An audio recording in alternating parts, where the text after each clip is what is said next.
My name is Heather and I live in the lower southeast of South Australia.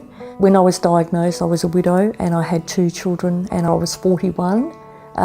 Supposedly you get your mammograms from 50 years on, so I didn't fall into the usual category. I wouldn't have believed that it was going to be cancerous to begin with. When it was cancerous, I thought, oh, the brain goes into overdrive. I think it was like, yesterday I was okay, today I've been told I've got cancer, and tomorrow I'll be dead. It was so unrealistic that I didn't know what the journey was going to involve at that time. If I could speak to myself as I was when I was first diagnosed, I would say that you are stronger than you think. You don't know till you're backed into a corner what you can do.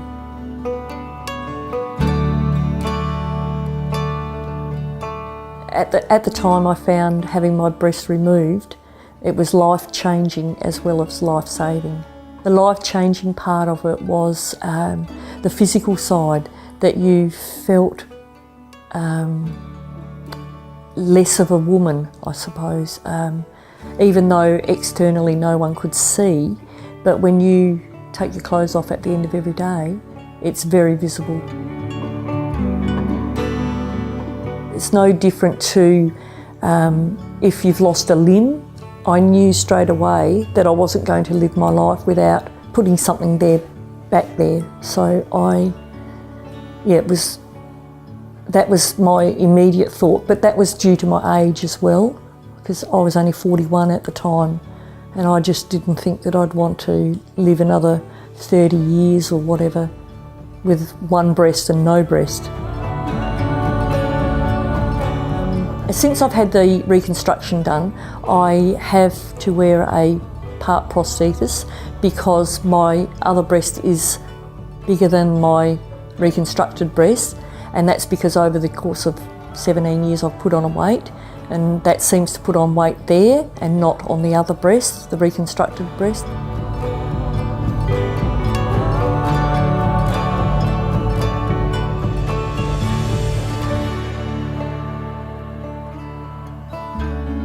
I'm not sure why, but I've named my prosthesis Thelma, and a couple of times we've had a serious incident with it, because I've actually jagged it on a doorknob and split it, which was really unfortunate because it's not so easy to get a replacement overnight when you live in the country. You have to be careful of roses because you can puncture them, and also cats, their claws.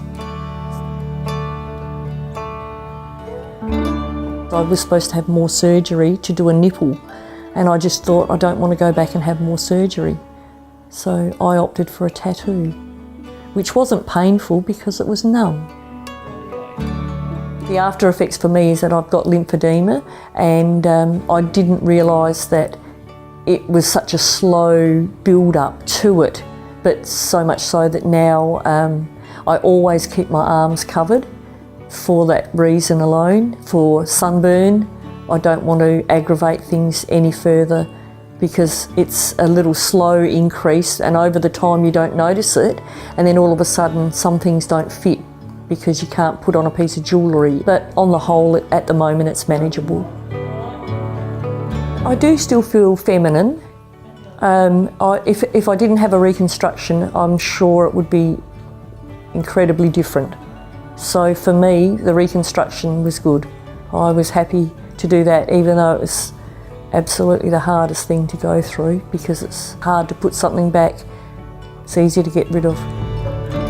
Given the choice, you would always have your breast removed because it's not worth hanging on to something that's going to kill you if you don't.